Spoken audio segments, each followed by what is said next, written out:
Sementara kami yang tinggal di Pulau Jawa, yang lahir di Pulau Jawa, disingkat lebih pendek lagi menjadi poso. Nah, karena biasanya orang Jawa suka menambahkan an di belakang sebagai kata kerja, jadinya posoan. Nah, jadi upawasa, jadi puasa, jadi poso, jadi posoan. Ya, yang sekarang ini malah saudara-saudara kita umat muslim yang paling tampak melaksanakan upawasa sebagai puasa. Sementara umat Buddha mana ya? Hanya beberapa yang melaksanakan puasa. Yang terdiri dari berapa? 8 sila, aturan kemoralan. Tidak membunuh, tidak mencuri, tidak hanya sekedar berbuat asusila. Bahkan yang susila pun juga dihindari. Nah, tidak berbohong, tidak mabuk-mabukan, tidak makan setelah tengah hari, tidak berdandan, tidak pakai wangi-wangian, tidak mendengar musik, tidak menari, dan sebagainya. Lalu yang ke-8, tidak duduk atau tidur di tempat yang tinggi dan mewah. Jadi artinya apa? Setara. Semuanya punya kedudukan setara. Seperti Bapak Ibu di sini. Ya, meskipun mungkin ada yang sebagai pejabat, ada yang sebagai guru, ada yang sebagai pandita, ada yang sebagai apalah. Semuanya duduk setara. Biasanya kalau tempat yang tinggi-tinggi itu tempat untuk para raja begitu, yang tampak dengan singgasananya, begitu. Pada hari-hari Uposatha yang biasanya ada berapa dalam 1 bulan? Ada 4. Ya, nanti kalau saya jabarkan lebih dari 4. Ya, bahkan mungkin 1 bulan penuh itu. Apalagi kalau di negara Buddhis kayak di Thailand, Sri Lanka itu. Nah, biasanya ditandai pada tanggal berapa? 1, 8, 15, 23, kembali ke 1. Lalu biasanya orang-orang karena memang ingin mempraktikkan dharma secara penuh, menambahkan 1 hari sebelum hari Uposatha. Nah, berarti 4 ditambah 4, jadi 8. Nah, biasanya juga orang-orang setelah pembukaan Uposatha, lalu pelaksanaan Uposatha juga ingin menutup dengan 1 hari lagi melaksanakan Atasila. Menjadi tambah 4, jadi berapa? 12. Ya, 12 lah minimal ya. Nah, jadi pada hari-hari Uposatha atau dalam sebulan pendalaman Dhamma ini, Bapak Ibu sebagai umat Buddha melaksanakan dharma ini secara penuh, sesungguhnya punya kesempatan begitu. Dan secara teori ada, secara praktiknya juga ada. Namun pada malam hari ini saya ingin menyampaikan bukan tentang Uposatha, tetapi menerapkan samadhiti untuk hidup yang terang. Bapak Ibu pernah berada di tempat gelap tidak? Pernah. Yang dirasakan apa? Takut. Yang paling normal lah, jangan takut udah larinya ke hantu-hantu nanti. Nggak bisa melihat ya. Kalaupun kita sudah tahu tujuan kita dari Bandar Lampung kemana nih? Yang agak jauh. Ke wihara mana satunya? Damarangsi. Banyuwangi mah kejauhan. Kalau Bapak Ibu tidak ada penerangan di jalan, tidak membawa penerangan, Kira-kira meskipun sudah tahu bisa sampai dengan cepat tidak? Tidak bisa secara cepat. Jangankan secara cepat, ya menemukan jalan yang aman tidak bisa. Nah sama seperti seseorang yang tidak mengenal dharma, menerapkan dharma di dalam hidupnya. Jadi merasa ya hidupnya menjadi gelap, begitu. Dan itu dialami oleh orang-orang pada waktu itu sebelum keberadaan Sang Buddha, sebelum kemunculan Sang Buddha. Memang pada waktu itu petapa-petapa itu sudah meditasinya itu praktiknya sudah tinggi, mereka bisa moksa. Ya. Kalau kita membaca, mengetahui praktik-praktik keagamaan zaman itu sudah levelnya udah sangat tinggi. Tetapi hanya satu yang kurang, yang waktu itu kemudian hanya ditemukan oleh Sang Buddha. Apa itu? Lepas dari sangsara atau samsara atau sengsara yang kita kenal itu. Nah, meskipun seseorang sampai dalam tahapan moksa sekalipun, itu masih belum putus, masih belum selesai urusannya di dunia ini. Masih dalam lingkup duniawi atau lokia, begitu. Nah, sehingga dikatakan pada zaman itu adalah zaman yang gelap. Nah, begitu keberadaan Sang Buddha muncul di dunia, nah itu ada harapan begitu bahwa beliau ini bisa menerangi dunia sehingga makhluk-makhluk ini tidak tersesat lagi, tidak berada dalam kegelapan lagi. Tujuannya menjadi jelas, yaitu pencapaian nibbana atau nirwana. Bapak Ibu mau tidak mencapai nibbana? Kapan?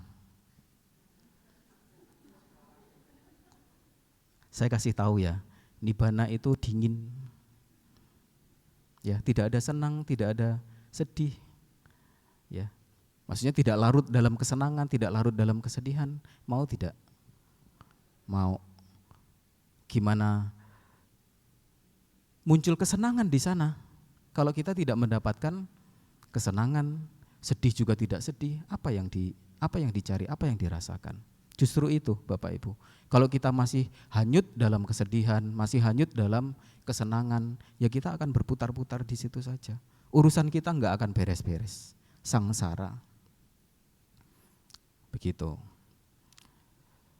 Nah, Sang Buddha meskipun ajaran sebagai puncaknya itu adalah pencapaian nibbana yang sudah tidak lahir lagi, yang udah beres urusannya, tetapi beliau juga masih mengajarkan bagaimana umat manusia ini dan juga para dewa itu bisa setidaknya mengenyam kebahagiaan selama pengembaraan dalam siklus sangsara ini.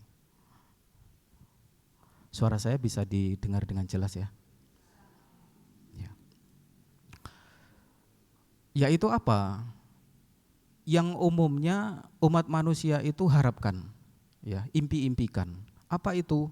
Umur panjang, kesehatan, kebahagiaan, kekayaan, kemasyhuran, dan kalau setelah kehidupan ini berakhir sebagai manusia, bisa terlahir sebagai dewa atau dewi atau sebagai malaikat, ya, yang umumnya kita ketahui gambarnya punya sayap.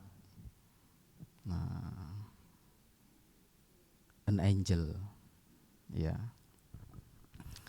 Ya, Sang Buddha juga ajarkan itu sehingga orang-orang yang mengetahui bahwa di dalam dunia ini ada 31 kehidupan, yang 4 alam kehidupan itu merupakan alam yang gelap sebagai alam yang rendah, yaitu neraka, peta, asura, binatang atau tiracana. Nah, itu bisa tertutup. Nah, kalau kita masih berada dalam keduniawian, ya masih berputar-putar dan ada kemungkinan terlahir menjadi salah satu penghuni 4 alam tersebut. Ya pastinya kita tidak mau ya lahir sebagai piaraan, lahir sebagai penghuni alam neraka, lahir sebagai peta, lahir sebagai asura. Ya tidak mau. Nah, Bagaimana caranya? Sang Buddha menyampaikan ada yang namanya samadhi, yaitu pandangan benar atau pandangan yang selaras. Samadhi. Samadhi itu masuk dalam jalan mulia berunsur 8. Yang nomor berapa? Nomor 1. Nyontek enggak ya ini? Kalau enggak nyontek bagus. Artinya memang Bapak Ibu sebagai umat Buddha harus hafal jalan mulia berfaktor 8. Yang nomor 1 adalah samadhi atau pandangan benar.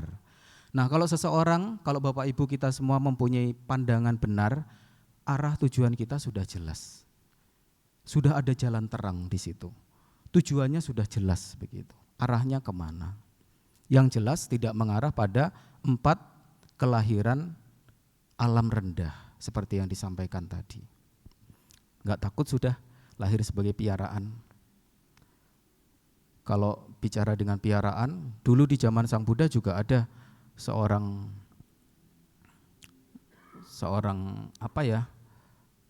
saudagar kaya begitu loh.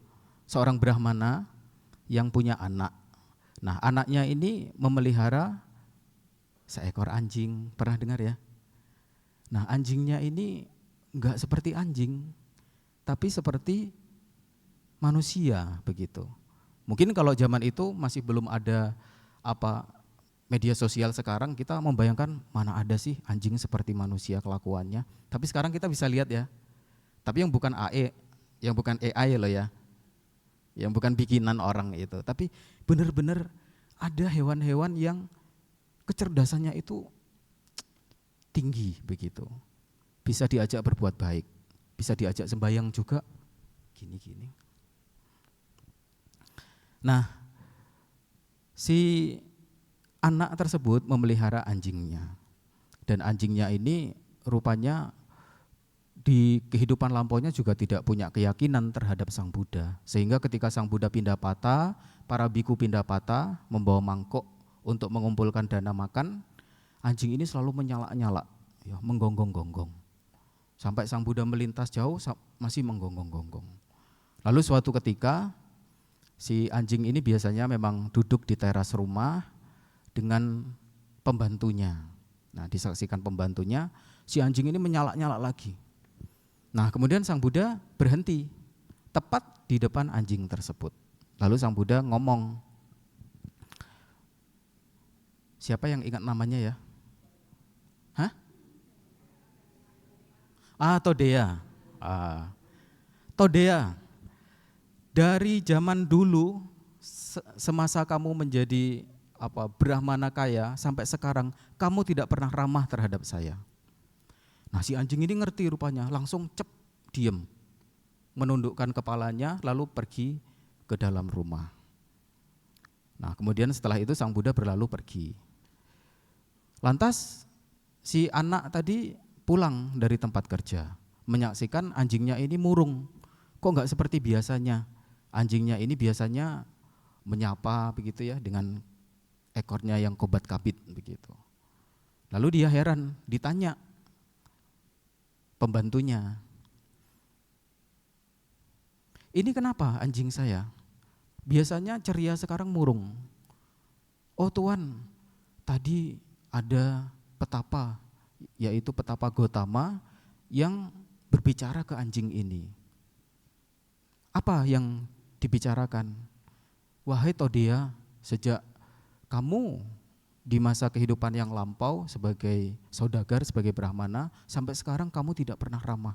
Loh, Todea itu kan nama bapak saya. Naik pitam dia, sambil pegang jubah bawahnya, diangkat tinggi-tinggi, dia pergi ke wihara di mana Sang Buddha tinggal. Lalu di sana dia melabrak Sang Buddha tujuannya.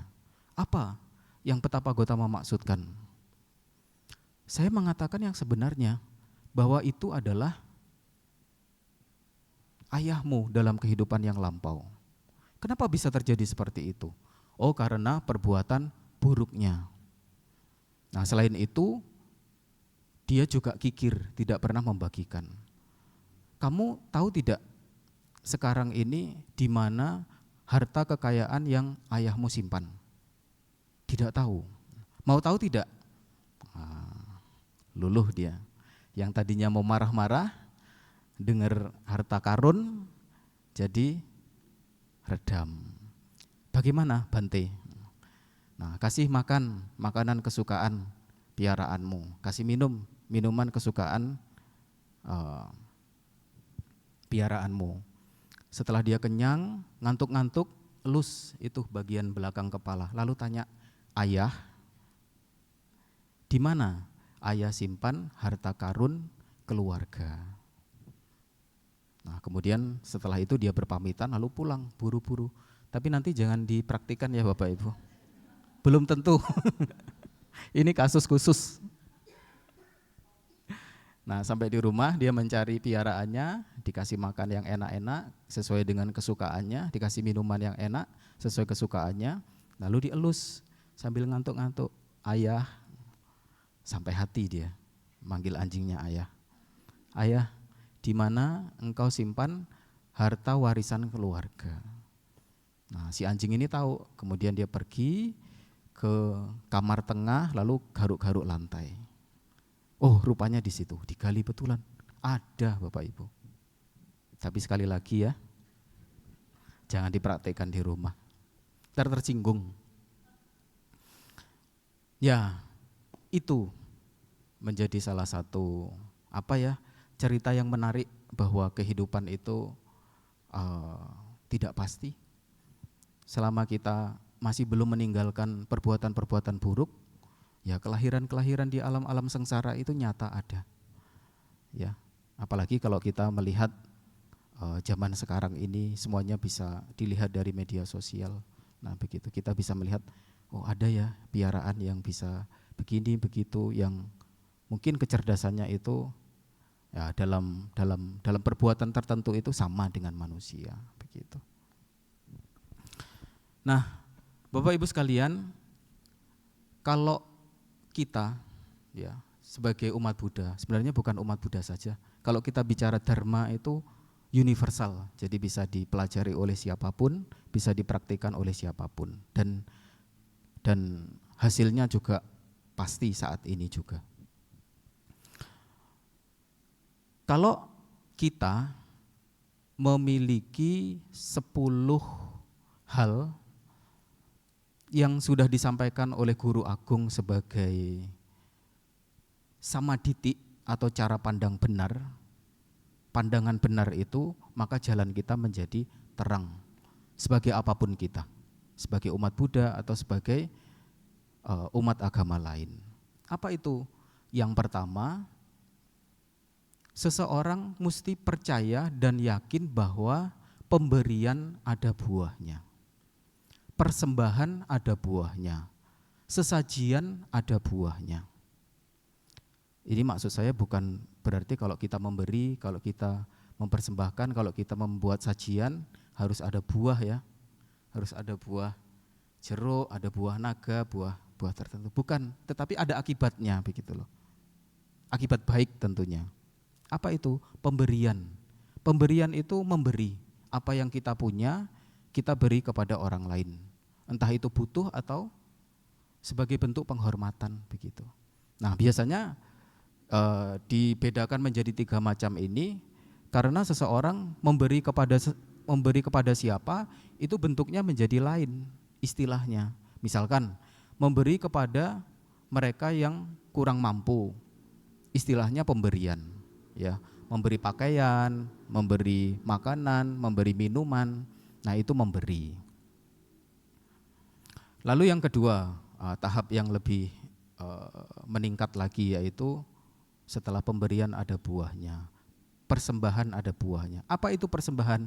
Biasanya sesuatu yang kita berikan kepada orang yang kita hormati. Kepada ayah dan ibu kita memberikan persembahan. Kepada biku sangga kita memberikan persembahan, begitu. Apa yang diberikan? Ya tidak selalu apa yang dibutuhkan. Misalkan dalam bentuk penghormatan, misalkan ayah ibu kita, para bante butuh bunga tidak? Untuk apa sih bunga? Tidak untuk apa-apa ya, hanya sebagai untuk hiasan atau sebagai untuk puja nantinya kepada altar Sang Buddha. Tetapi apa? Kita mau memberi. Nah itu sudah beda. Artinya apa? Persembahan kepada orang yang kita hormati. Kepada guru kita juga memberikan persembahan, begitu. Ngerti ya maksud saya? Kepada orang yang mungkin berulang tahun, yang umurnya lebih tinggi atau yang lebih tua, kita memberikan persembahan. Lalu yang ketiga adalah sesajian. Nah, sesajian ini apa? Sesajian ini disebut di dalam Adiya Sutta yang ada di dalam buku Parita Suci itu ada panca bali namanya. Panca itu 5, bali itu sesajian. Apa saja? Sesajian yang diberikan kepada sanak saudara. Kita punya kakak, punya adik, punya kerabat ya. Nah, itu kalau kita memberi itu bisa disebut sebagai sesajian. Yang pertama kepada sanak saudara, yang kedua kepada para tamu. Bapak Ibu biasanya sebagai tuan rumah memperlakukan tamu seperti apa?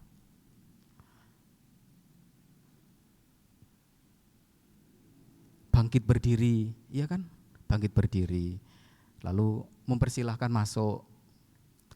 Lalu setelah masuk, mempersilahkan duduk. Setelah duduk, diajak ngobrol ke sana kemari sampai jam 11. Enggak ya? Ada apa itu? Ya ada minuman lah minimal. Bapak Ibu ada minuman enggak tadi? Belum mungkin ya. Setelah itu ya diajak ngobrol, mungkin tanya jawab atau apa sesuai dengan keperluan mereka. Artinya apa? Ada kehidupan sosial yang hangat. Ya, ketika kita sebagai tuan rumah, ada tamu yang datang, kita menyambutnya dengan senang hati, dengan ramah, dengan suasana yang hangat. Begitu. Tadi yang 3 pertama tadi bicara tentang dana. Pemberian ada buahnya, persembahan ada buahnya, sesajian ada buahnya. Tadi baru berapa? Yang sesajian baru 2. Sesajian yang diberikan kepada sanak saudara, sesajian yang diberikan kepada para tamu. Lalu yang ketiga, sesajian yang diberikan kepada para leluhur atau para mendiang, yaitu orang-orang yang berjasa dalam kehidupan kita. Siapa itu? Kakek nenek, buyut, ya, bapak ibu mungkin yang sudah meninggal, atau orang-orang sebagai pengasuh kita. Nah, itu diberikan sesajian. Ya, sesajiannya apa? Ya, kalau kita sebagai Buddhis melakukan kebajikan-kebajikan lalu patidana. Begitu. Sudah 3. Lalu yang keempat adalah sesajian yang diberikan kepada raja. Ya, ini tentu menyesuaikan ya. Kalau dulu yang memerintah suatu daerah itu adalah raja. Kalau sekarang mungkin presiden dan pemerintahan. Dan itu sesajian itu kalau zaman sekarang ini dalam bentuk pajak. Bapak Ibu sebagai warga negara yang baik, bayar pajak atau sembunyi-sembunyi? Gimana caranya supaya enggak ketahuan pajak? Itu sebagai kewajiban, ya, sebagai kewajiban. Di dalam Buddhis juga disampaikan. Artinya apa?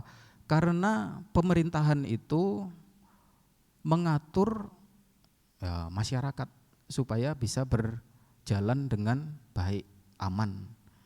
Ya, kita sekarang hidup aman, yaitu karena dari pemerintah. Ya, misalkan militernya kuat,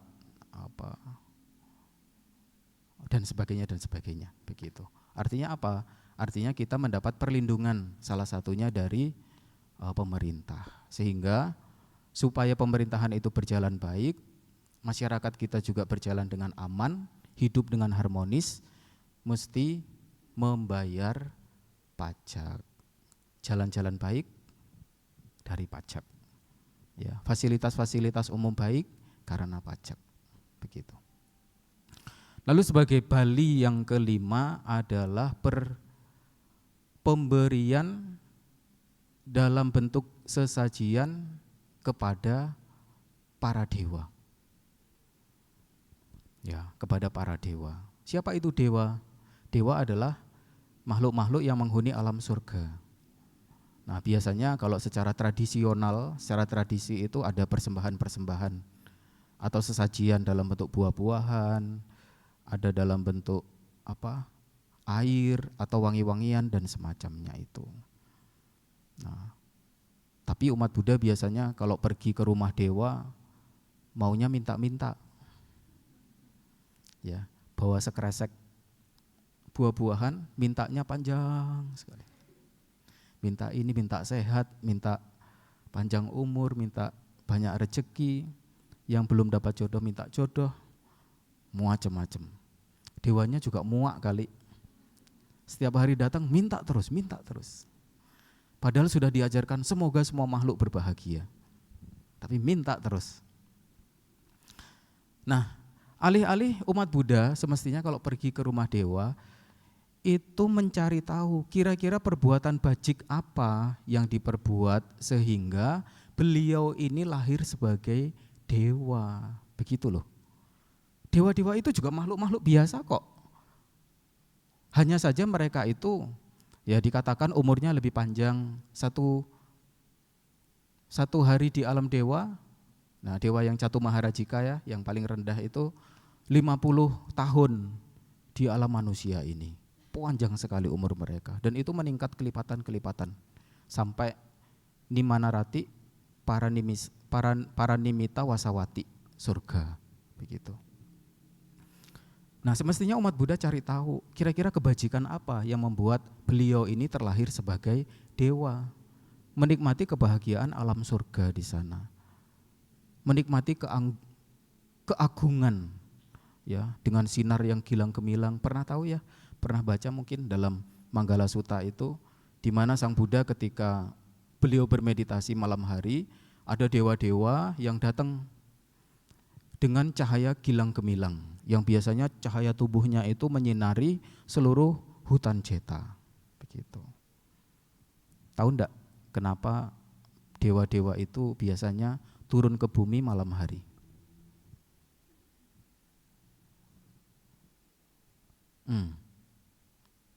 Supaya enggak ketemu manusia. Kalau ketemu manusia urusannya panjang. Enggak jumpa langsung saja, permintaannya ini, apalagi ketemu langsung. Ya mungkin bergurau ya, tapi ada benarnya juga. Ya itu, semestinya umat Buddha mencari tahu apa sih yang membuat dewa-dewa ini terlahir di alam surga. Yaitu sudah diajarkan kebajikan dalam bentuk dana, sila, bawana. Itu yang membuat beliau-beliau terlahir sebagai dewa, sebagai malaikat. Bapak Ibu, tadi sudah disampaikan 3 hal yang membuat kehidupan seseorang itu terang, yaitu apa? Gemar berdana, gemar memberi. Ya sesungguhnya kalau disimpulkan secara umum, ya tadi memberi kepada siapapun, kepada sejawat, kepada orang yang membutuhkan, sampai kepada orang-orang yang memang layak mendapatkan pemberian, begitu. Persembahkan bahkan sesajian. Dan sebagai warga negara yang baik, kewajiban itu juga termasuk di dalam 3 hal tersebut. Udah dapat jalan terang yang 3 poin sudah. Lalu berikutnya yang keempat adalah seseorang mestinya percaya dan yakin bahwa perbuatan itu ada buahnya, mencakup perbuatan baik dan perbuatan buruk. Nah, ingat Bapak Ibu, ini mesti diingat. Perbuatan buruk, perbuatan baik sama-sama ada buahnya. Sehingga apa? Kalau kita ingat itu, kita menjadi berhati-hati. Berhati-hati dalam melakukan perbuatan-perbuatan. perbuatan buruk, ya semestinya kita hindari, nggak perlu diajak-ajak ya. Perbuatan buruk sudah semestinya dihindari, karena dari kecil sampai sekarang ini kita selalu mendapatkan nasihat bahwa keburukan ini mendatangkan penderitaan. Begitu. Sudah otomatisnya kita mau menghindari perbuatan-perbuatan buruk. Perbuatan baik sebagai kebalikan dari perbuatan buruk, perbuatan jahat juga ada buahnya, ada pahalanya. Apa? Berupa kebahagiaan-kebahagiaan yang di dalamnya ada ketenangan, ada ketentraman, ada keamanan, ada sikap yang ramah dari orang lain, apalagi, dan macam-macam. Itu sebagai akibat dari perbuatan baik. Tadi ada berapa? 4 ya. Lalu yang kelima, sebagai jalan terang kelima adalah ada alam ini bersebab perbuatan lampau. Kita mesti percaya, mesti yakin bahwa kehidupan yang sekarang ini ada sebabnya. Apa? Perbuatan-perbuatan yang lampau. Nah, sehingga manusia ini terus ada, nggak punah-punah ya, nggak habis-habis. Karena apa? Ya karena memang kita berputar-putar di situ. Nah, kalau kita yang lahir sebagai manusia sekarang ini, ya kita memetik buah-buah dari kebajikan kita di masa lampau. Artinya Bapak Ibu, ya di kehidupan yang lampaunya suka berdana, suka menjalankan sila, suka bermeditasi. Sehingga sekarang ini memperoleh hasil atau buah berupa kelahiran sebagai manusia. Tidak hanya sebagai manusia, juga sehat, juga punya kekayaan, juga punya kecerdasan yang baik, juga mengenal dharma ajaran Sang Buddha. Itu adalah keberkahan-keberkahan.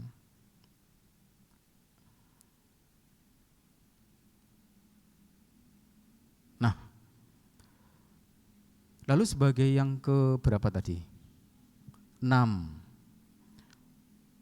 Ada alam lain atau alam selanjutnya yang kita katakan bersebab perbuatan sekarang. Nah, jadi ingat itu.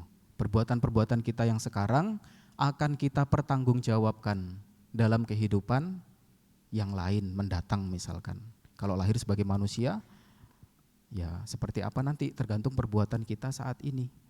Ya, ada yang mengatakan kehidupan sekarang kita, perbuatan-perbuatan kita sekarang ini adalah cerminan kehidupan kita di masa yang akan datang setelah kehidupan sebagai manusia ini selesai. Begitu. Nah, sehingga ada alam surga, sehingga ada alam neraka, ada alam binatang, ada alam asura, ada alam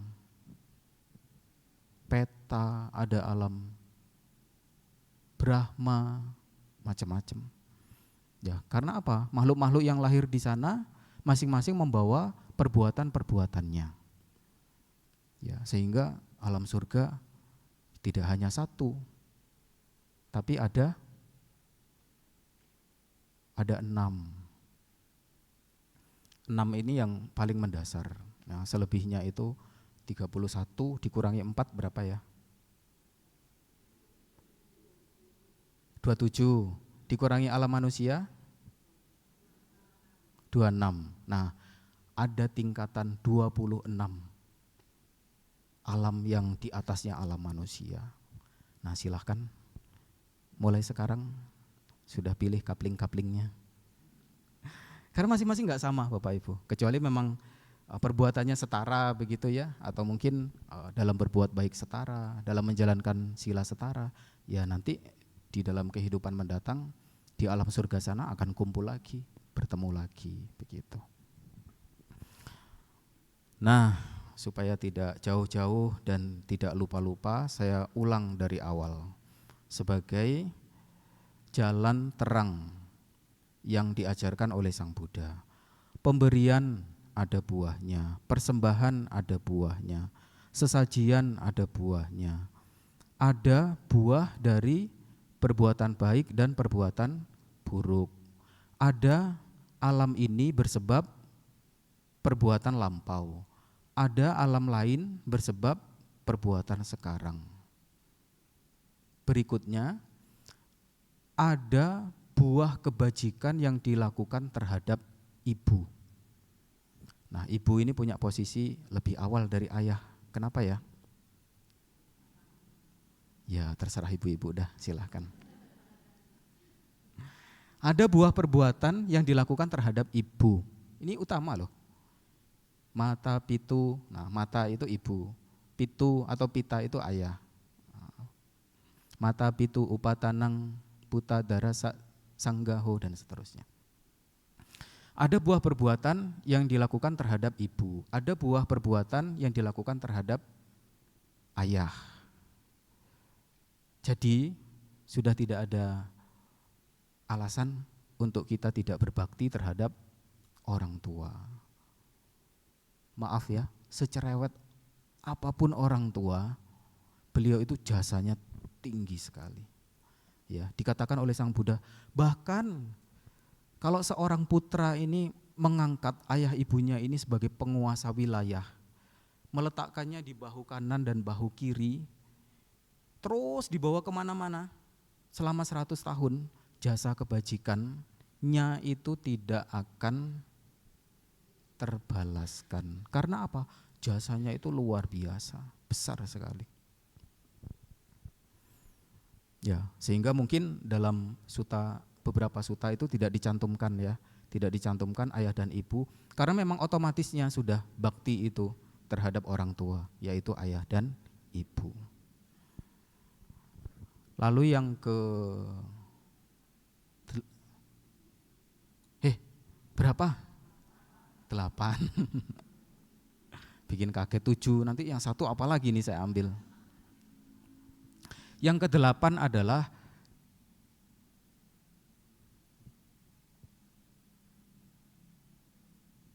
kayaknya 9.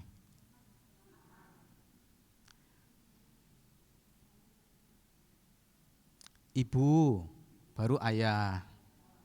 Jadi 7 atau 8 atau 9. Oh, ini kayaknya bisa di-korting. Yang ke-9. Yang ke-9, Yang ke-8 ayah. Yang ke-7 ibu, yang ke-8 ayah. Lalu yang ke-9 adalah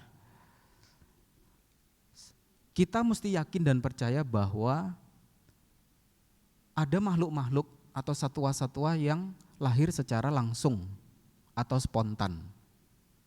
Yang dimaksud di sini adalah kelahiran sebagai dewa. Nah, karena apa? Karena tadi perbuatan-perbuatan bajiknya. Ya, memang kalau di dalam Buddhis, Buddhis yang kita pegang, aliran Theravada ini tidak banyak dewa-dewa ya. Kita menyaksikan di altar tidak. Tetapi kita percaya, kita yakin ada kehidupan di alam surga yang makhluk-makhluknya itu adalah dewa atau dewi. Lalu yang sebagai yang ke-10 adalah di dunia ini ada samana atau brahmana yang mencapai secara benar, berpraktik secara benar. Mereka bisa mengetahui menembus alam ini dan alam lain karena pengetahuan agung yang dicapainya itu. Nah, makhluk yang disebut di sini adalah para suciwan, yaitu para Buddha dan juga para Sawaka Buddha, termasuk juga Pacceka Buddha. Nah, beliau-beliau yang telah selesai dengan urusan duniawi itu yang dimaksud. Nah, Bapak Ibu, sebagai penutupnya adalah apabila seseorang memegang 10 hal ini, menerapkannya di dalam hidup, maka ia disebut sebagai orang yang sudah tidak tersesat. Hidupnya terang. Sudah praktik belum? Sudah percaya? Sudah yakin? Berapa persen? Bu Merifa? Berapa persen? 100%? Nggak yakin. Ya, kalau seseorang masih dikata-katain kata-kata kasar, balik kata-kata kasar, itu masih belum percaya hukum karma itu. Yang tadi kita bicarakan 10 hal ini adalah tentang kamma vipaka atau karma phala, sebab dan akibat. Nah itu. Artinya kalau kita tidak percaya pada hukum karma, kehidupan kita gelap loh. Karena apa? Menganggap bahwa pemberian itu tidak ada buahnya, persembahan tidak ada buahnya, sesajian tidak ada buahnya. Tidak ada buah dari perbuatan baik maupun perbuatan buruk. Sehingga apa? Sembrono. Menganggap kehidupan ini cuma sekali, senang-senanglah kita. Gak ada kehidupan lain kok, alam surga gak ada, alam neraka gak ada. Lalu apa yang mau kita berbuat? Ya bersenang-senang. Bahaya kalau sampai punya pandangan seperti itu. Lalu tidak punya kepercayaan, tidak percaya, tidak punya keyakinan bahwa kehidupan ini bersebab perbuatan lampau. Tidak punya keyakinan juga bahwa ada kehidupan setelah sekarang ini, kehidupan sekarang ini. Lalu tidak percaya, tidak punya keyakinan bahwa perbuatan yang dilakukan terhadap ibu itu ada buahnya loh. Sehingga ada anak-anak yang durhaka. Tidak menganggap bahwa perbuatan-perbuatan yang dilakukan terhadap ayah ibu itu ada buahnya. Bahaya sekali. Dan kalau seseorang sampai melukai atau sampai membunuh orang tuanya, itu masuk dalam garuka kamma. Karma buruk yang sangat berat. Kalau dia lahir di alam neraka, diintipnya itu loh, dikeraknya itu loh, lahir di alam neraka. Dan sulit sudah kalau lahir di sana. Baru kalau ada kebajikan yang bisa mengangkat dia nanti terlahir di alam yang lebih baik, ya entah nanti suatu ketika juga bisa. Tapi kalau sudah membunuh orang tua, durhaka terhadap orang tua, itu karma buruknya sangat-sangat besar. Lalu berikutnya, seseorang juga tidak punya keyakinan bahwa ada alam-alam surga yang dihuni oleh dewa atau dewi. Seseorang juga tidak peduli, tidak punya keyakinan bahwa ada orang-orang suci di dunia ini, para suciwan yang sudah selesai dengan urusan duniawinya. Nah, Bapak Ibu, kalau kita mempunyai 10 pandangan salah itu, dunia kita gelap. Tujuan kita enggak akan sampai. Bisa jadi tujuannya di depan, karena enggak tahu, karena gelap, berbalik arah, enggak nyampe, tersesat. Nah, Sang Buddha katakan, kalau seseorang ini menerapkan 10 hal tersebut di dalam kehidupannya, menjadi pandangan benar sama didik, maka dia disebut sebagai amoha, orang yang sudah tidak tersesat, jalannya terang. Nah, itu sebagai pandangan benar sisi logia, sisi duniawi. Nah, lalu pandangan benar sisi lokutaranya, nah di atas duniawinya apa? Menembus 4 kebenaran mulia, mengerti 4 kebenaran mulia. Bahwa percaya, yakin terhadap duka, kemunculan duka, kepadaman duka, jalan menuju ke kepadaman duka. Jalan menuju ke kepadaman duka itu apa? Pandangan benar, pikiran benar, ucapan benar, perbuatan benar, mata pencaharian benar, daya upaya benar atau usaha benar, perhatian benar, konsentrasi atau samadhi benar. Sudah hafal? Tinggal jalankan saja. Saya rasa itu ya sebagai pembuka, silakan nanti Bapak Ibu menyampaikan apa yang hendak disampaikan, kita bisa berdiskusi bersama. Nanti saya bisa belajar juga dari Bapak Ibu sekalian. Terima kasih. Namo Buddhaya. Namo Buddhaya. Anumodana kepada Yang Mulia Bante yang telah menyampaikan di awal tentang pengertian samadhi untuk hidup yang terang. Kami persilakan kepada Bapak dan Ibu yang ingin bertanya kepada Yang Mulia Bante berkenaan dengan materi yang telah disampaikan.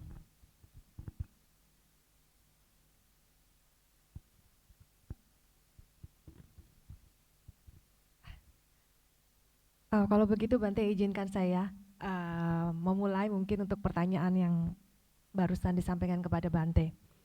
Pada poin ini Bante, bahwa ada buahnya terhadap hal baik yang kita lakukan berkaitan dengan sesajian. Poinnya itu antara lain kepada sanak saudara, para tamu, leluhur, kepada raja, berbentuk pajak Bante. Dalam hal ini bila kita sebagai warga negara, kalau kita mempunyai pemimpin yang baik, tentu kita mempunyai rasa yang ikhlas untuk membayarkan pajak begitu Bante.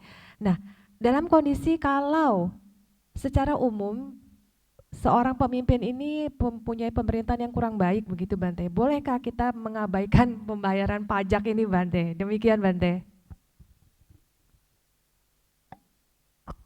Tes.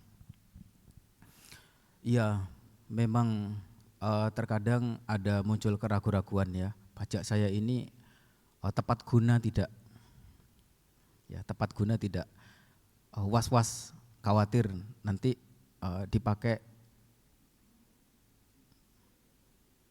sebagai hal yang benar tidak? Gitu. Atau mungkin jangan-jangan nanti ditilep. Ya, kalau bahasa kerennya dikorupsi begitu. Ya, Bapak Ibu, sebagai warga negara yang baik, kita biasanya melakukan kewajiban-kewajiban ya sebagai bentuk ketaatan kita begitu. Biasanya pemerintah juga menetapkan, dan penetapan pajak itu sudah disepakati ya, sudah disepakati bahwa pajak dari penghasilan sekian, nah pajaknya sekian persen begitu kan ya, sudah sepakat.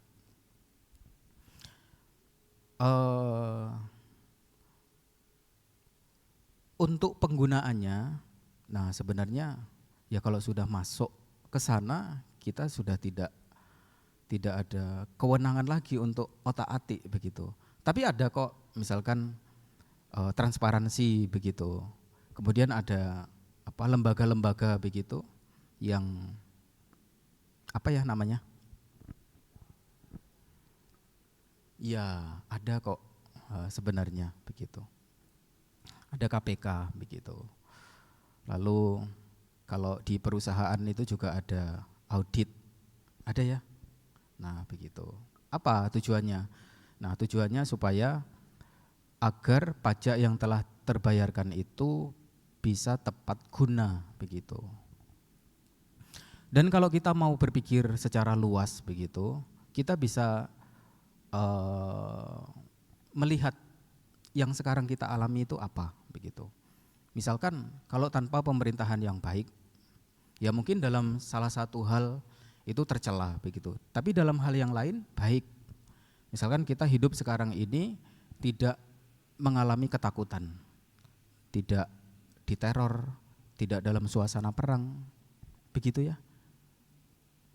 Nah itu juga bisa kita pikirkan bahwa itu kerja dari pemerintah yang benar begitu. Jadi hal yang baik. Dan kalau Bapak Ibu, ini sebagai kelengkapannya bahwa apa yang sudah kita berikan sudah semestinya kita lepas. Begitu. Apa yang kita berikan sudah semestinya kita lepas begitu. Tidak perlu digandol-gandoli lagi. Jadi memang ada lembaga-lembaga nanti yang ngurus sudah. Kalau pemerintahan tidak jujur, nanti ada KPK misalkan. Ya sudah bukan urusannya kita ya. Nah, kita sebagai warga negara yang taat terhadap aturan pemerintah, kita membayar pajak secara baik begitu. Nah, sehingga kalau kita menerapkan cara pandang ini, Nah, hidup kita menjadi ya tidak terbebani.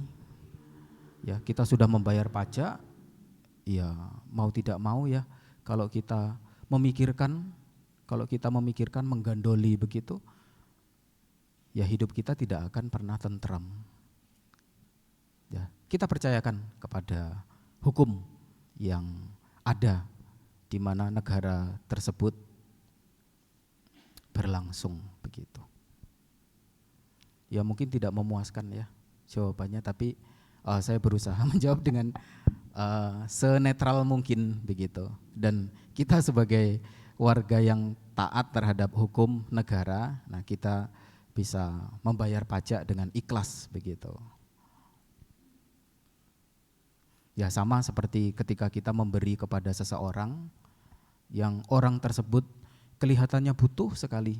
Nah, dengan mungkin pakaian compang-camping, dengan raut wajah yang layu begitu seperti lapar, kita beri sejumlah uang begitu. Lalu apakah kita ikuti buat apa ya uang ini? Nanti kalau uang ini dipakai untuk membeli makanan lalu dimakan, membuat dia kenyang, saya ikhlas. Begitu tidak? Enggak. Begitu kita memberi ya sudah selesai. Ya. Ya tentu kalau memang orang tersebut merasa lapar, merasa haus, yang dibeli adalah makanan begitu. Kecuali orang tersebut ya punya niatan yang buruk, misalkan ya saya enggak makan enggak apa-apa, yang penting udut misalkan. Ya, begitu sebagai jawabannya. Anumodana Bante atas penjelasan yang disampaikan. Kemudian kembali dipersilakan Bapak Ibu yang ingin bertanya, ini kesempatan yang sangat luar biasa. Oke, silakan.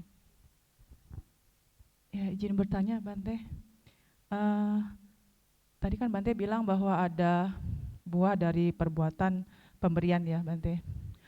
Kalau misalnya kita berpikir kayak gitu, apa ada lobanya ya Bante, bahwa kita ketika memberi sesuatu kepada orang lain, wah ini pasti akan berbuah nanti gitu.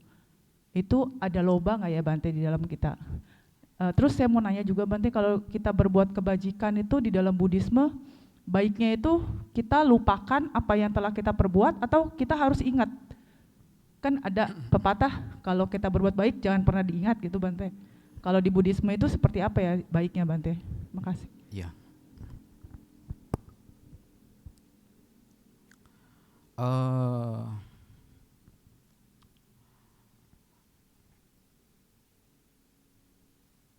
Yang ditanyakan itu tidak sepenuhnya salah begitu ya, tapi tidak sepenuhnya benar juga begitu. Karena apa? Karena pada akhirnya seseorang ketika memberi itu ya sudah memberi karena untuk menolong saja. Yang muncul apa? Metta atau karuna. Metta adalah cinta kasih, keberadaan batin yang tidak membenci, sementara karuna adalah keberadaan batin yang ikut merasakan apa yang dirasakan oleh makhluk lain yang menderita itu. Begitu. Nah, pertanyaan pertama, apakah ada loba di sana? Kalau memang betul-betul kita melihat seseorang yang dalam cerita tadi, orang yang penampilannya kusut, ya layu, pakaiannya compang-camping, pucat begitu seperti lapar, ada tidak? Setelah memberi ini, semoga saya nanti mendapat pahala yang besar. Ya, kecuali memang sama-sama dalam tahap itu begitu.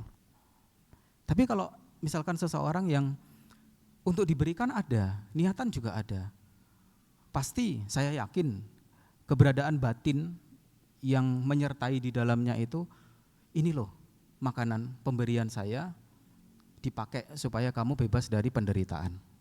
Kan begitu ya, saya rasa. Ya, jadi loba itu apa? Ya loba itu kalau memang betul-betul kita niatnya memberi, ya tidak ada. Tidak ada, kalah sama karuna, sifat kewelas asihan kita itu terhadap makhluk-makhluk yang menderita.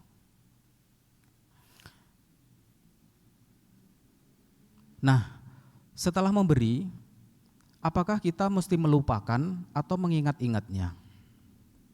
Nah, ini yang saya maksud sebagai pertanyaan yang tidak sepenuhnya benar, juga tidak sepenuhnya salah tadi. Karena apa? Karena kita selama mengarungi sangsara ini, lahir, mati, lahir, mati, lahir, mati ini, ya kita akan membawa perbuatan-perbuatan yang kita lakukan, termasuk perbuatan baik itu.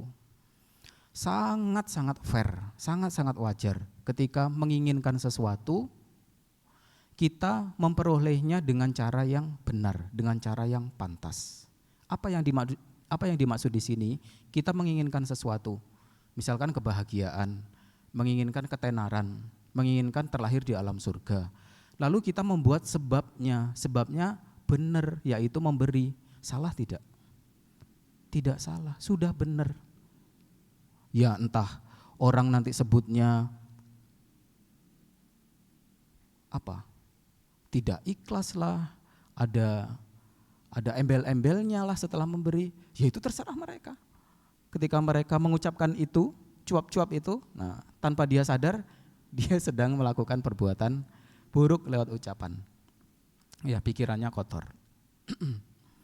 Nah sehingga dalam tahap awal seseorang berdana itu ya memang mungkin ada keinginan-keinginan yang ingin didapat setelah melakukan perbuatan baik itu, berdana itu. Nah tapi pada akhirnya Bapak Ibu, nah seseorang itu ketika berdana ya sudah berdana saja. Begitu, enggak perlu diingat-ingat lagi. Karena apa? Karena sudah tidak ada harapan-harapan lagi. Di dunia ini ada 3 jenis orang, yaitu orang yang tidak ada harapan. Sebentar saya ingat-ingat.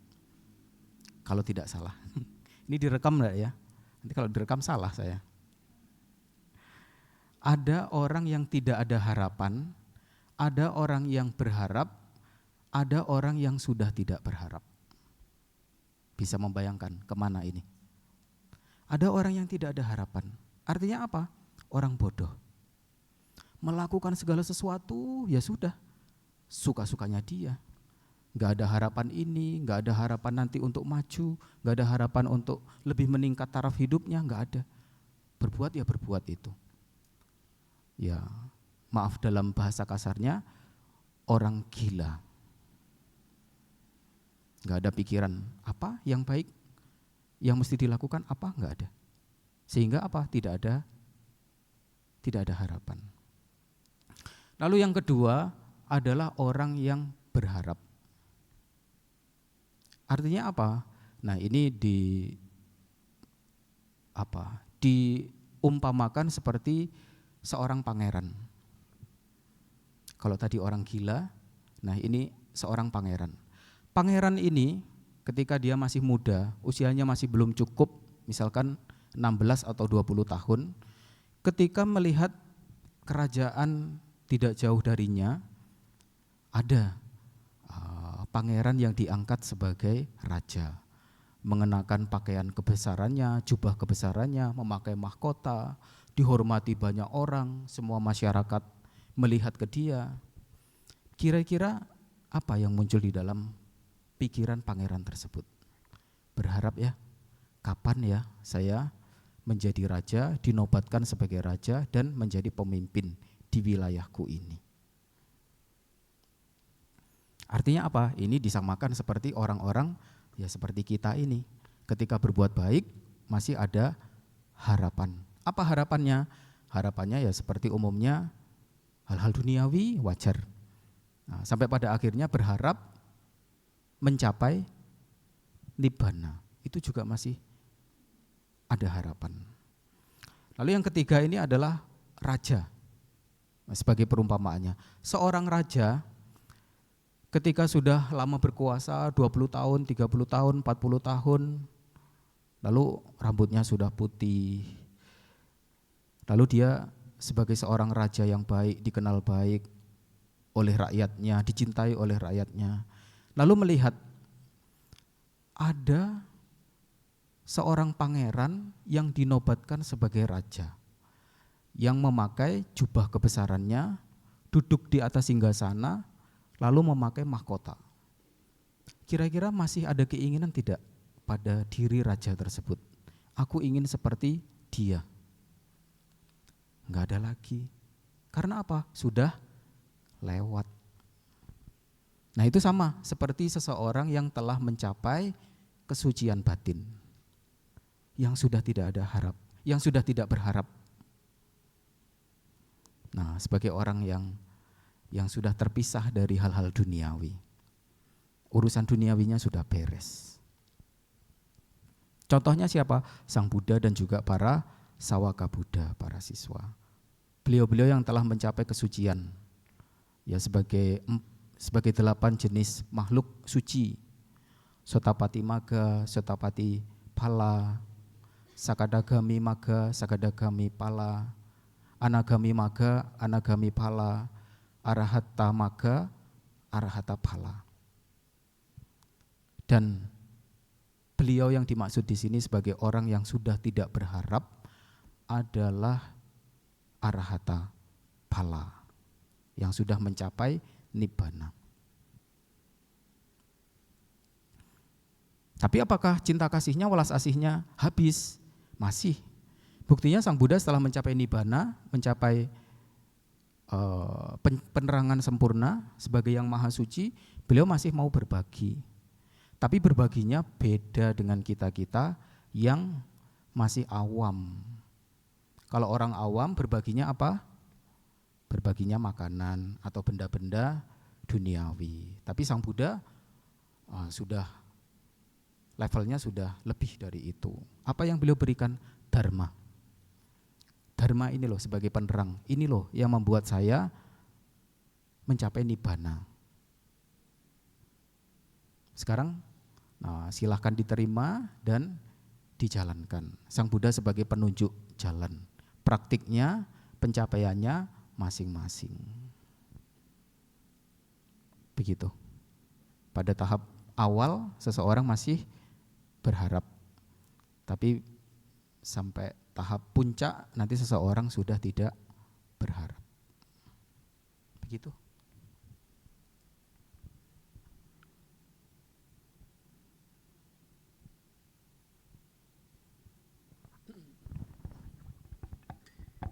Kembali anumodana kepada Bante atas penjelasan yang telah disampaikan. Selanjutnya Bapak Ibu kami persilakan kembali yang ingin bertanya, mari manfaatkan kesempatan yang baik ini.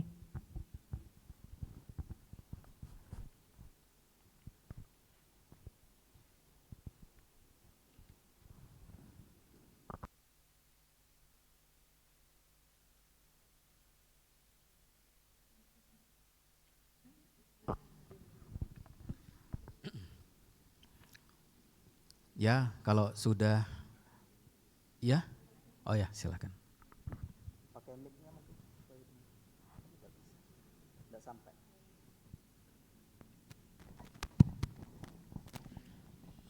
Saya mau tadi itu apa dari Sutta Mahasaka Sutta ya? Apa? Penjelasan yang Bante jelaskan tentang sama itu ada di Acatari Sakasutta ya? Saya ambil dari Abhidhamma Pitaka, bagian dukkha pugala panyati. Oh. Terus sama yang tentang Dibuat benar dulu baru bicara coba. tentang nilai-nilai yang buruk ya Bante, kalau nggak salah ya. Bante bilang ada koda gitu kan. Itu dari mana ya Bante? Kalau sebab setahu saya kalau dari Abhidhamma Sanggaha itu ada cetasika yang akusala cetasika itu ada 14 kalau nggak salah. Tapi ke Bapak nanti jelaskan tadi apa nilai-nilai yang buruk itu ada 16. Itu dari mana ya sumbernya Bante? Saya agak bingung juga. Saya mengambilnya tidak dari sumber apa, tapi dari penjelasan guru meditasi Bante Dhammadhiro.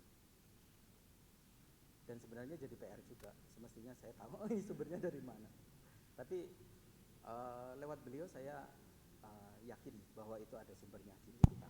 Ya memang ya saya juga yakin, cuma saya penasaran aja, saya pengen baca lagi gitu Bante. Nanti cari sama-sama, kalau tahu iya. Oke. Itu aja Bante.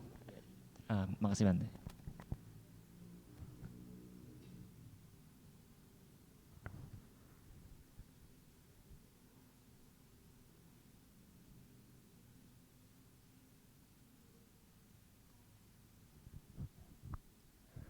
Masih ada Bapak Ibu? Ya, silakan.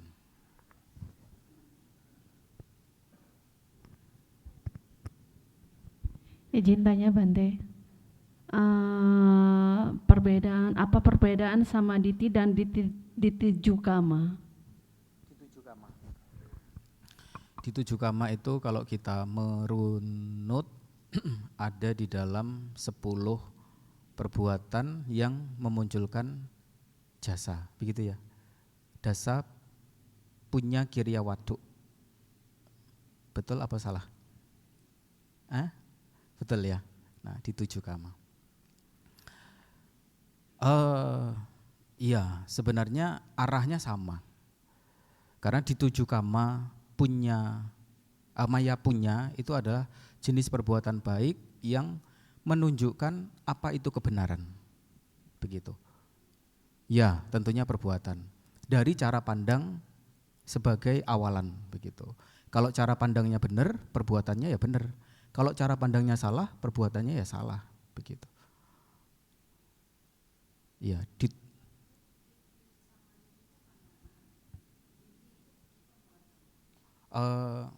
sama itu benar atau selaras, diti itu cara pandang atau pandangan, begitu.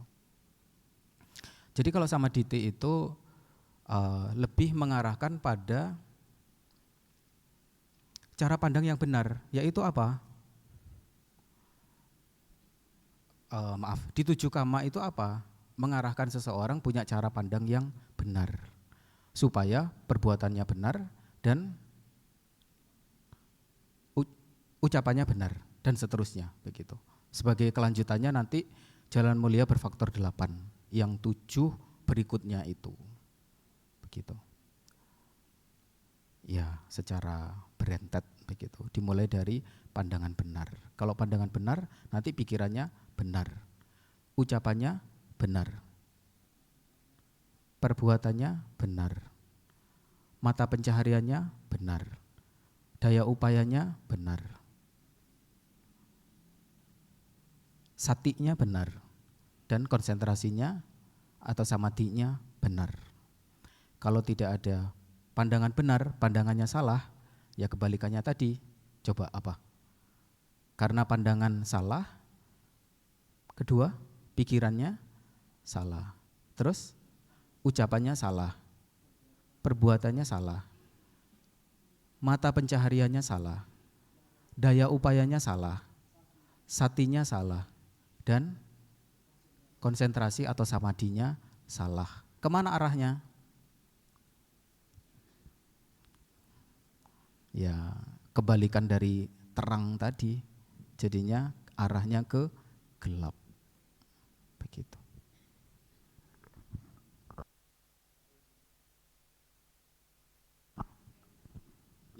Sementara ini mungkin ya secara pelaksanaannya itu mandiri, tapi yang di 7 kama itu adalah sebagai perbuatan baik yang dilakukan terhadap seseorang, begitu.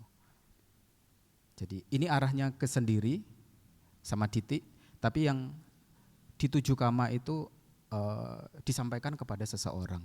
Sehingga ketika seseorang ini membuat seseorang yang dulunya punya pandangan salah menjadi mempunyai pandangan benar, maka dia disebut sebagai di 7 kama maya punya.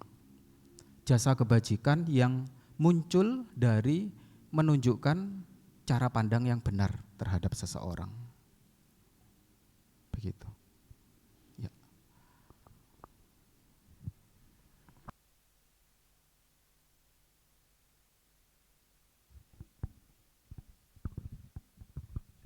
Ya, Namo Buddhaya Bante.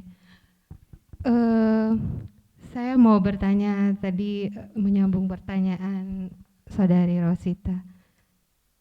Apakah tidak boleh misalnya Bante kita mengingat kebajikan-kebajikan yang kita sudah lakukan? Misalnya kita berdana kepada wihara atau berdana kepada Bante misalnya. Terus kita memunculkan lagi pikiran bahagia karena sudah berdana. Apakah itu bukan termasuk mengingat-ingat kebaikan, dan apakah itu termasuk akusala kama atau kusala kama, Bante? Kusala kama. Jadi tetap boleh mengingat-ingat kebajikan yang pernah kita lakukan, Bante? Boleh lah, sangat boleh. Ya. Asalkan tidak disertai loba di dalamnya gitu. Mau loba apa lagi? Ya, kalau kita berbuat pada saat itu, kebahagiaan sudah muncul ya sebagai buahnya. Apa? Kebahagiaan yang lembut. Saya sudah berbuat baik, begitu loh. Itu pada saat itu, setelah baru saja berbuat kebajikan. Lalu besok ingat lagi, kemarin saya berbuat baik, muncul lagi pikiran yang baik. Lusa, ingat lagi. Bahagia, bahagia, bahagia. Lalu misalkan kalau sudah 100 kali kita ingat lagi, meskipun itu kebahagiaan yang muncul dari mengingat kebaikan itu sama tidak dengan pada saat setelah berbuat baik itu dilakukan? Tidak sama, Bante. Tidak sama. Masih merasa perlu lagi tidak untuk mengingat kebaikan itu? Mungkin di satu saat mungkin tidak perlu lagi juga ya, Bante. Karena apa? Ya sudah, berbuat baik ya sudah, begitu. Tapi ini bukan lawannya ya. Kata tapi ini bukan lawan dari yang sudah dijelaskan. Bodhisatta, meskipun beliau bodhisatta, itu juga masih punya pengharapan loh. Tapi beda pengharapannya sama seperti kita? Oh, tidak sama. Beliau punya pengharapan mencapai kesamasambudaan. Beliau memang pada waktu itu sudah ikhlas semuanya. Mau berbuat baik ya berbuat baik, menjalankan sila ya menjalankan sila secara total. Bahkan diminta apapun beliau kasih. Matanya bagus ya, nih kasih. Bola matanya bagus, dikasih. Ya. Mungkin orang awam melihatnya bodoh sekali ya ini bodhisatta ini. Masa mata punya sendiri dikasih. Beda levelnya. Kalau kita yang masih mencintai, oh ini mata saya indah, ini apa sih? Beda sekali, akan merasa sayang. Jangankan dirinya sendiri yang diberikan, melihat orang lain berbuat baik seperti itu sebagai bodhisatta, bodoh sekali ya orang ini, enggak wajar. Ya sudah levelnya udah beda. Begitu. Bahkan beliau mengorbankan tubuhnya sebagai makanan dari harimau yang punya anak-anak kelaparan. Nah, beliau menjatuhkan diri dari tebing dalam salah satu kehidupannya yang lampau. Nah, itu beliau lakukan. Dan masa kita masih mau bodhisatta ikhlas tidak? Ya pasti ikhlas sekali pada saat itu. Kalau enggak ikhlas enggak akan dilakukan pada waktu itu.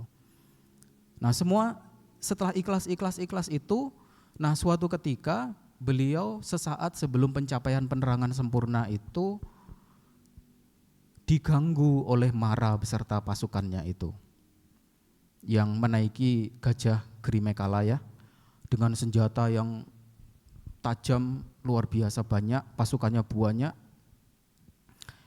Beliau ingin minta tolong sesungguhnya.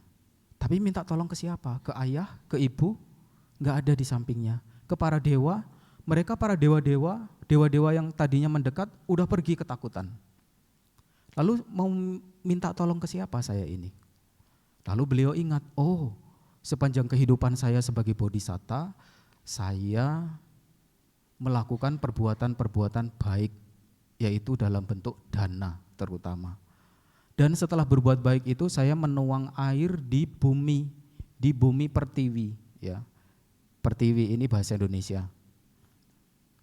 Kalau bahasa Palinya Pathawi. Nah, bumi ini sebagai saksinya.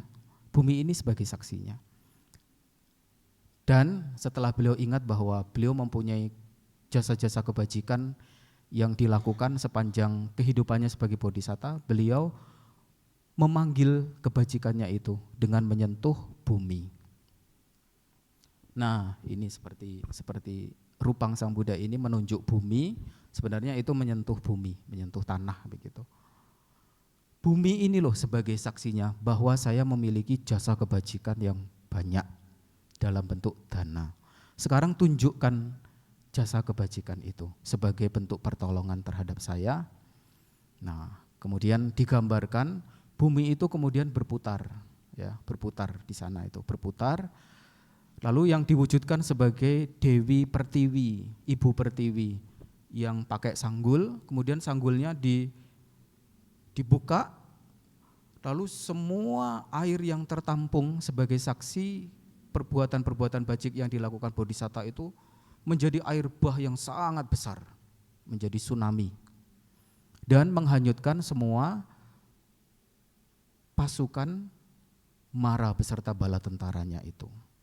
Semuanya dilibas habis. Karena apa? Karena jasa kebajikan, terutama dana.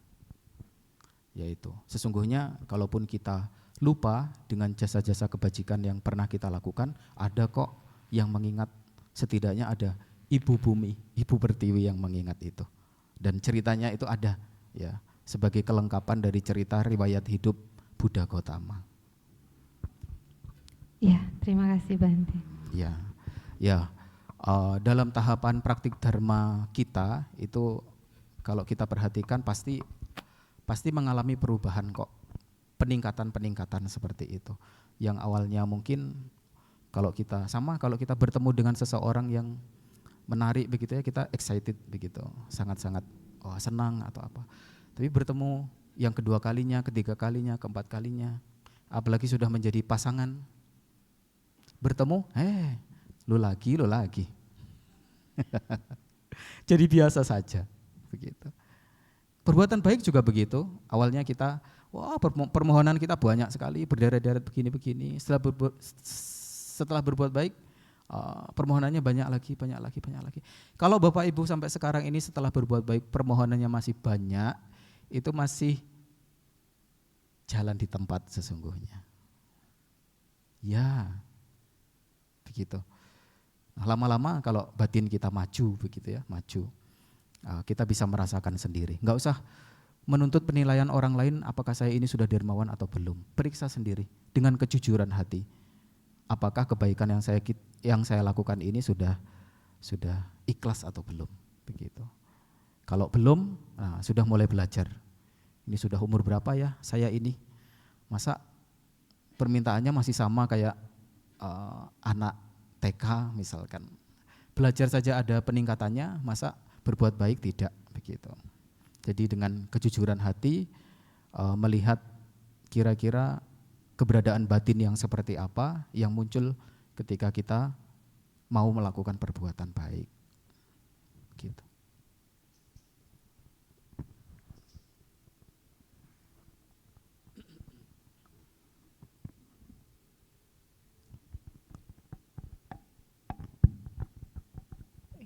Ya. Baiklah, masih ada yang ingin bertanya, silakan.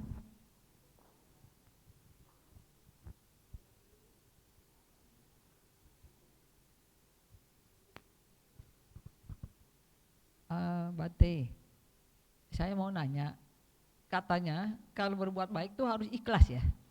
Tapi kalau Enggak harus, Bu. Apa? Karena kalau harus nunggu ikhlas nggak pernah berbuat baik. Enggak, kata gini, kalau berbuat baik itu ikhlas. Tapi kenapa ikhlas tuh kadang-kadang banyak orang berpikir ini saya berbuat baik, nanti perbuatan baik ini kembali ke saya. Itu kan berarti nggak ikhlas Bante. Artinya supaya maksudnya kembali ke mereka lagi gitu loh. Itu cara pandang yang benar. Cara pandang yang benar. Iya, karena tahu bahwa perbuatan itu ada buahnya. Itu cara pandang benar masuk dalam itu tadi, samadhiti. Tapi itu bukannya bukan ikhlas Bante. Kalau ikhlas kan nggak ada, maksudnya nggak ada pamrih, ini kebaikan kembali ke saya lagi. Itu kan artinya ada yang nggak ikhlas begitu Bante. Gimana ya menjelaskannya? Cara pandang itu, maaf ya kalau salah mungkin dalam saya menguraikan, sudah berbeda dengan ketika kita melakukan begitu loh. Cara pandang ini menjadi pondasi begitu. Apa yang hendak dilakukan begitu. Berikutnya apa? Ya sudah dalam bentuk perbuatan, apakah itu ucapan ataupun perbuatan jasmani. Sehingga seseorang mestinya itu mempunyai cara pandang secara kusala, secara baik, secara pintar, secara pandai. Orang pintar, orang pandai itu mempunyai ciri mempertimbangkan segala sesuatu yang hendak dilakukan. Ini baik atau buruk. Kalau baik mesti dilakukan, kalau buruk mesti ditinggalkan. Begitu. Itu termasuk dalam cara pandang yang benar, yang disebut sebagai panya secara mendasar. Apa artinya? Tahu mana baik, mana buruk, mana benar, mana salah. Kalau kita tidak tahu mana baik, mana buruk, mana benar, mana salah, celaka tidak. Bisa tersesat, bisa kebolak-balik. Ya, buruknya nanti bisa mempunyai cara pandang yang keliru bahwa tidak ada kehidupan lain setelah kehidupan sekarang ini, atau tidak percaya bahwa kehidupan ini bersebab dari perbuatan yang lampau. Begitu. Tapi maaf Bante, saya potong.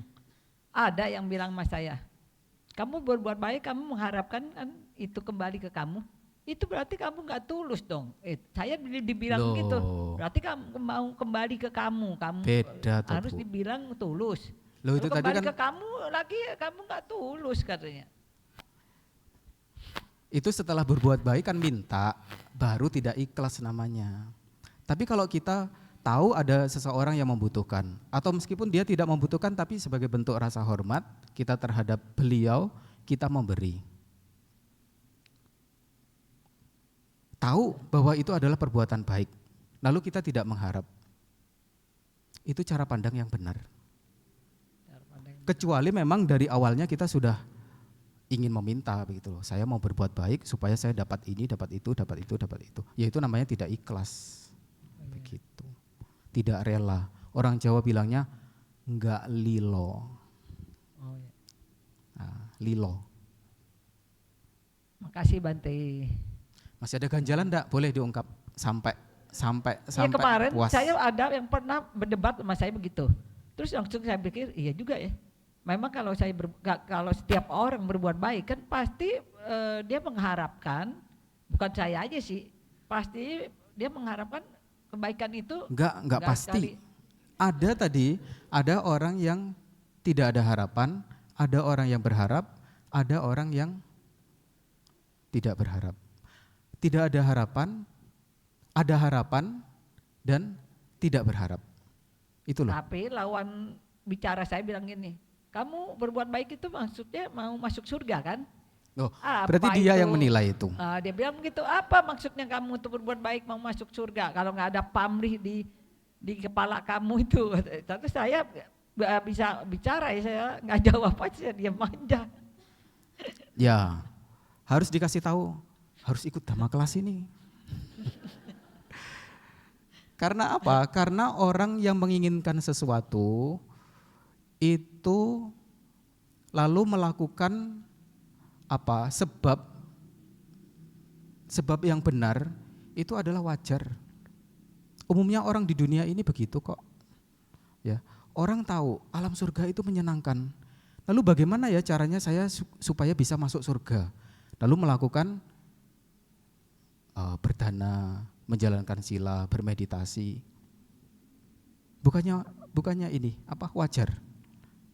Sesuatu yang diinginkan lalu diperoleh dengan cara yang benar begitu loh. Wajar kok. Ya, berarti Ibu mempunyai tugas membuat orang yang berkata-kata tersebut sehingga mempunyai cara pandang yang benar. Oh, ya, Bante. Supaya nanti menang berdebatnya. Iya. Makasih. Karena Bante. kalau enggak Ibu nanti akan hanyut oleh orang yang punya cara pandang seperti itu, cara pandang yang salah. Begitu. Kasih Bante. Ya, cara pandang itu hanya sebagai cara pandang saja kalau tidak dilanjutkan dengan melalui ucapan dan juga perbuatan jasmani. Begitu. Sebagai kelengkapannya, seseorang mempunyai cara pandang yang benar, ya ucapannya juga harus benar, perbuatannya juga harus benar. Sebagai orang yang kusala, orang yang pandai. Gitu. Sudah cukup ya? Atau masih ada lagi? Oh, Bapak, ya.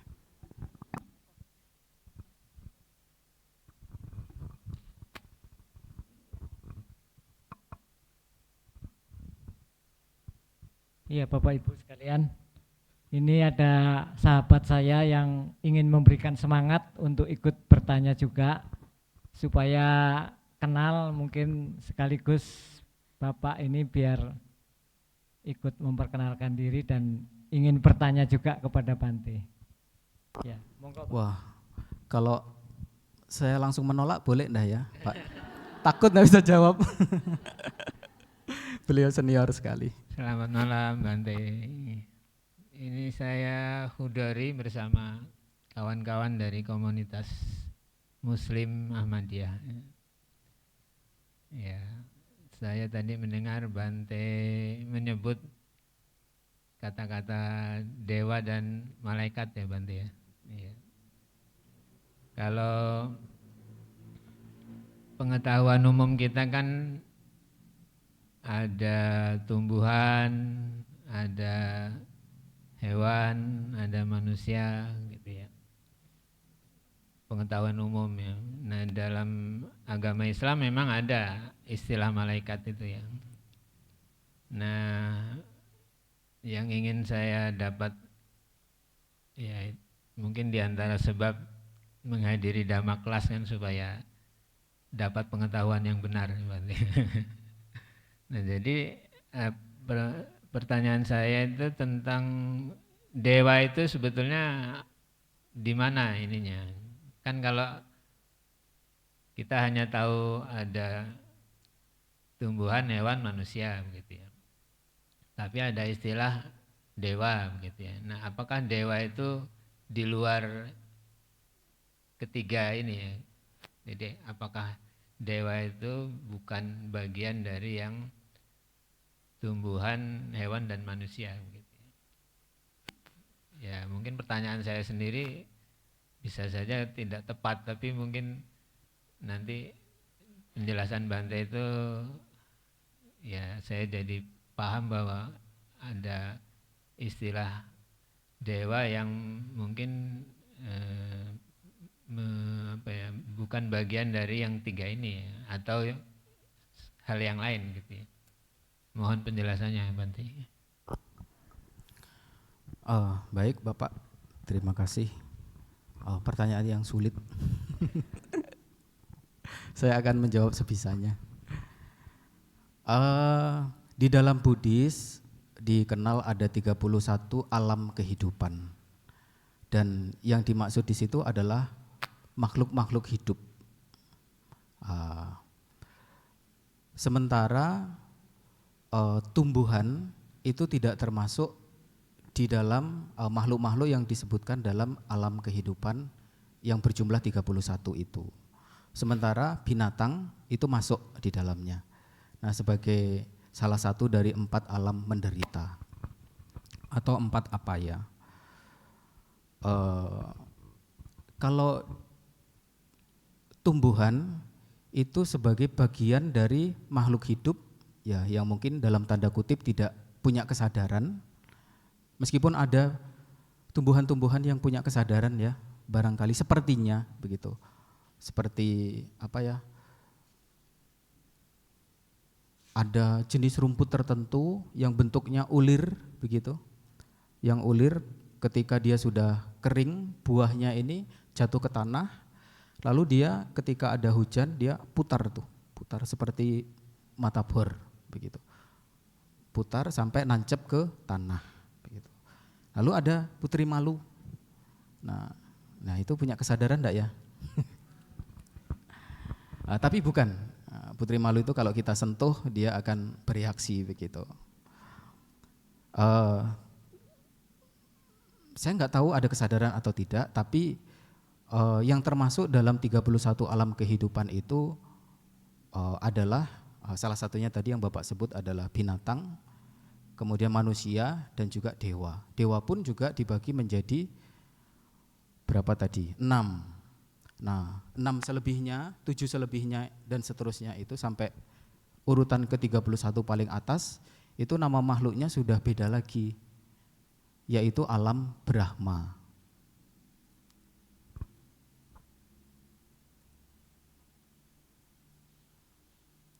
Nah, sehingga tumbuh-tumbuhan itu menjadi bagian dari alam manusia di bumi ini dan juga alam binatang yang bisa kita lihat secara kasat matanya ini.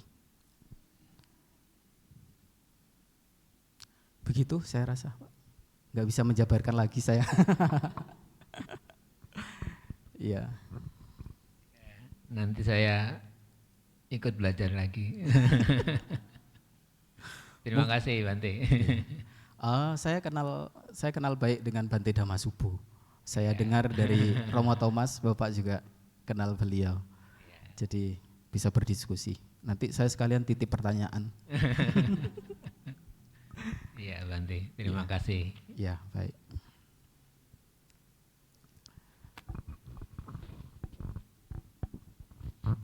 Ya, silakan dilanjut. Baiklah, kalau apakah masih ada yang ingin bertanya? Oke. Izin Bante, karena sudah tidak ada lagi yang bertanya, kita boleh mengakhiri acara pada malam hari ini. Baiklah, Anumodana Bante atas penyampaian materi Dhamma kelas pada malam hari ini, sungguh luar biasa, sungguh berbahagia. Sekali lagi Bante berkenan hadir di wihara kami menyampaikan Dhamma yang luar biasa ini. Semoga kami semua mendapatkan manfaat terbaik dari mendengarkan Dhamma ini. Dan semoga juga Bante selalu sehat, damai dan bahagia. Anumodana Bante. Mari Bapak Ibu kita mengucapkan Okasa. Okasa. Pandang.